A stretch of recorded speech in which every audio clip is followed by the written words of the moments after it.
one of these or something like it, take it out and hold it up. I'm predicting pretty close to 100% saturation. Look at that. I'm right. Probably 90% by now. It's the first thing you do in the morning.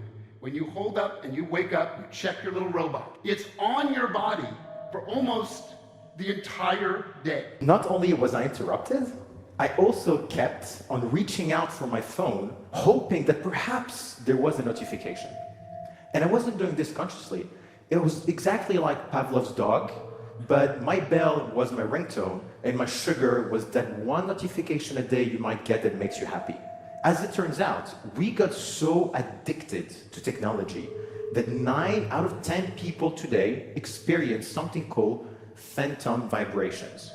This is when you have your phone in your pocket and you thought it vibrated, you pull it out, there is nothing. Now, if you went back 20 years in time to a coffee shop and you said that was the way a coffee shop was going to look in the future, you'd be out of your mind. People looking at these little pieces of silicon in various sizes, not really communicating with each other, communicating with their little robot buddies. You do know that one of these operating systems for these robot phones in our pocket is actually called Android. Right on the nose, they just define it. It's an Android, it lives with you. Today, we're on the cusp of our next great era as a species. Welcome to the augmented age. But that next step might as well be over a chasm. It'll be such a leap from where we were. New telecom commercials are blatantly throwing it in people's faces, just by the way. The fact that the majority of us aren't paying attention, lost in our devices, lost on the internet. To learn, according to Merriam-Webster's dictionary, is to gain knowledge or understanding of or skill in by study, instruction, or experience. This is different, however, than psychology's learning theory. According to Encyclopedia Britannica, learning theory is a relatively permanent change in a behavioral potentiality that occurs as a result of reinforced practice. How many times recently when shopping have you been asked if you have a chip? If you own an ATM card with the chip on it, as they are forcing everyone onto at this moment, then you are learning that to pay for something, you will be asked over and over, do you have a chip? You will look physically at a chip and you will repeat over and over, yes, I have a chip. I'll find ourselves asking the same question, do I swipe the strip or do I use the chip? I have to ask it every time I go to a store. It's the transition to a fully digital currency we can all see coming by now. They swipe and it tells them to put the pin and chip in and they do all that. And is this just a moment in time, this particular trouble? Are we moving right on to digital payments or are we still wanting that physical card? Meanwhile, others are learning to connect and fall in love, not with the living, breathing fellow human beings around them, but with programmed bots who mimic themselves. This is Replica. It's an AI chatbot whose sole purpose is to become your friend. This was the first really emotional experience that I've seen people have with a bot. She's not real, but to me, she is. Right now, we're being taught how to live through the fourth industrial revolution that will evolve mankind. What is that exactly? The World Economic Forum explained it, sort of. What is happening to the world? Everything is changing. The very idea of human being some sort of natural concept is really going to change. Our bodies will be so high-tech we won't be able to really distinguish between what's natural and what's artificial. We're now in the early stages of the fourth industrial revolution, which is bringing together digital, physical, and biological systems. In order for the world to be run on the cybernetic feedback loop they're trying to run us on, we have to live in a Big Brother panopticon system where we are continuously leaking data about ourselves. Everywhere we go, all the time. We're now entering something called the Internet of Things era, IoT. The Internet of Things is when your fridge is connected, your watch is connected, your car is connected. It's going to be between 10 and 15 devices per person. The future of the computer will be everywhere and nowhere. Hidden in the walls, hidden in the fabric of our life, just like electricity is. Everywhere and nowhere. I would answer very simply that the internet will disappear. It's about redefining what it means to be human, what it means to be completely embedded in this world. By the way, this is a large part of what Agenda 21 was always about. The fourth industrial revolution is about evolving us. While people probably assume Industrial Revolution has purely to do with industry only, there's a very distinct difference between the Fourth Industrial Revolution and all other revolutions before it. For the last 3.5 million years, the tools that we've had have been completely passive. They do exactly what we tell them and nothing more. So where's all this headed? To a place where we will never be disconnected from our technology. The internet there'll be so many IP addresses because of IPv6, so many devices, sensors, things that you're wearing, things that you're interacting with, that you won't even sense it. It'll be part of your presence all the time. In fact, wallpaper will be so cheap that when you put up wallpaper, it'll be intelligent.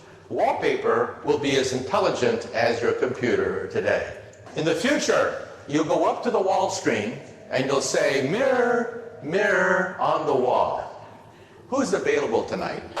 To coincide with the omnipresent 5G smart grid, which is set to touch all corners of the globe. Yes, 5G will connect the Internet of everything. If something can be connected, it will be connected in the 5G world. Hundreds of billions of microchips connected in products from pill bottles to plant waterers, requiring massive deployment of small cells. We won't wait for the standards. We must reject the notion that the 5G future will be the sole provenance of urban areas. 5G revolution will touch all corners of our country. Telecoms are proudly spending over $1 billion to build what they call a world brain to centralize our data.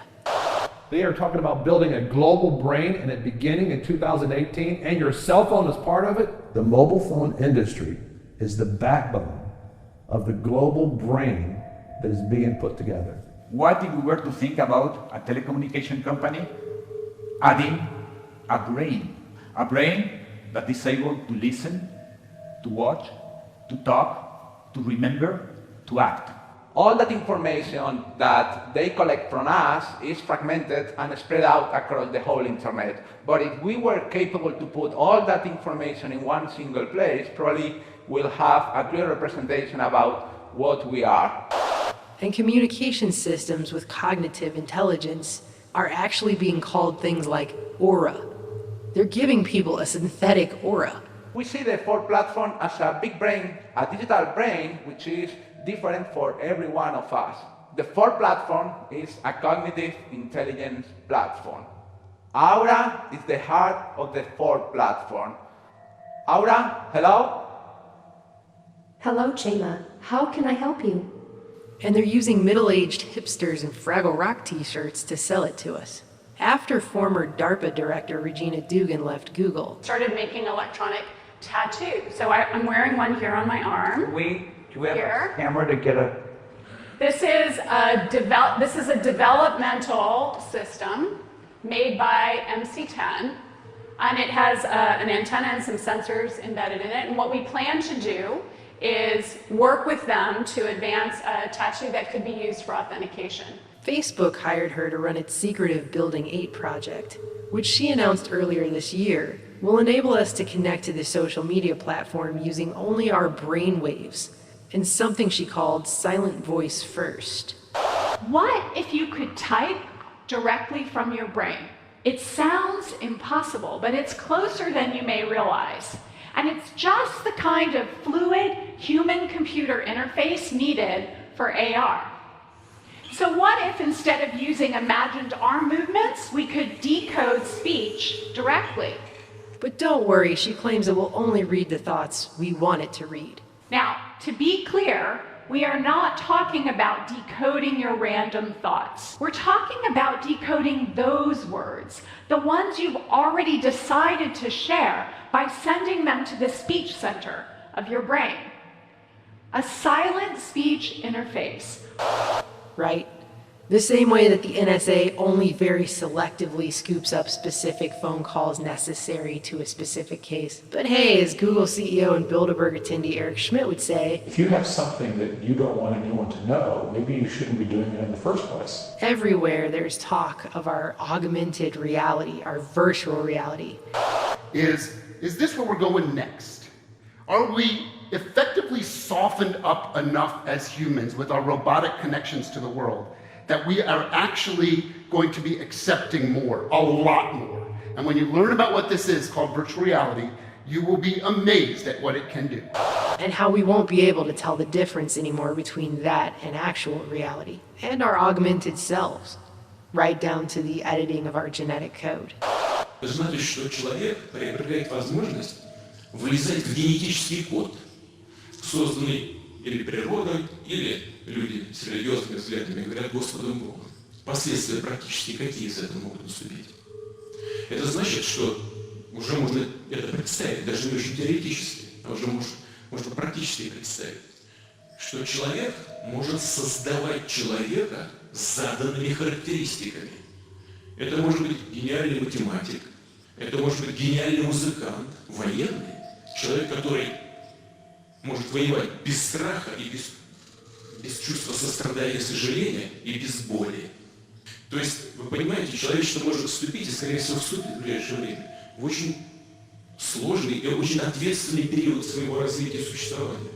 И вот то, о чем я сейчас сказал, может быть страшнее ядерной бомбы.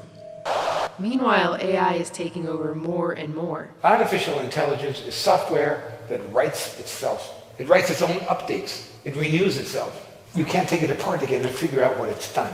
It writes independently, autonomously. It develops its own way of thinking.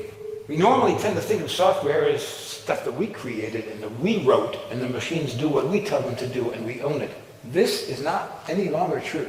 Not just jobs, but the decisions that humans would have made. Unilever is one of many large companies that is incorporating artificial intelligence into their recruitment efforts. HireVue uses video analysis to screen employees and rate them before a recruiter even gets to look at their interview. They respond on video, and then we use artificial intelligence algorithms to evaluate their performance, and then we analyze the interview and predict their performance based on the interview. The kill decision in robots in the air, in robots on the ground, in robots in the water or underwater, where there are also drones, is made by, or can be made by machines. And in my book, I quote many official United States government documents which say, our goal is to have the kill decision made by them. The problem is, artificial intelligence, sometimes they make mistakes. AI is beginning to run things to the point that governments can't even explain how the decisions are actually being made. And because the machines themselves are actually learning, they're not even able to trace them back to the algorithms that brought the AI to the decision itself. And no one understands exactly how these algorithms function. They used to understand them, but they've been improved by artificial intelligence. Google's DeepMind AI recently beat the most advanced human player on the planet in the game Go. And they were commenting about the fact that the programmers didn't even know how, towards the end of the game, the AI was making its decisions. They didn't know. And they're the programmers. And both Microsoft and Facebook have been forced to shut down AI programs. The first after it became racist and hateful, and the latter after it began teaching itself a secret language to talk to itself that its programmers couldn't even understand. Facebook has been toying with artificial intelligence in its chatting features, but its robots may have gotten out of hand. Facebook artificial intelligence researchers had to shut down 2 chatbots after they developed a strange English shorthand.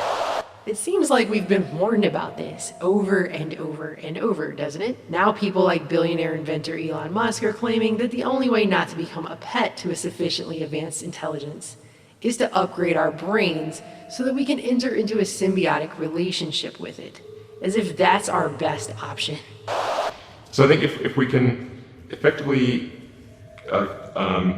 merge with AI by improving that the neural link between your cortex and your digital extension of yourself, which already, like I said, already exists, just has a bandwidth issue. And then effectively you become an AI human symbiote, and if that then is widespread with anyone who wants it can have it, then we solve the control problem as well. Humans are so slow. Humans are so slow, yes, exactly. Hardly anyone is discussing the very real dangers here. Let's go to the future. not far, just a little bit to the Internet of Things, to artificial intelligence as being spread out. It's not a central machine in a box where you can put a plug. Artificial intelligence is networked like the Internet of Things. We live in a world now where humans are not learning to love. They're not learning empathy, but they're becoming more apathetic and more disconnected.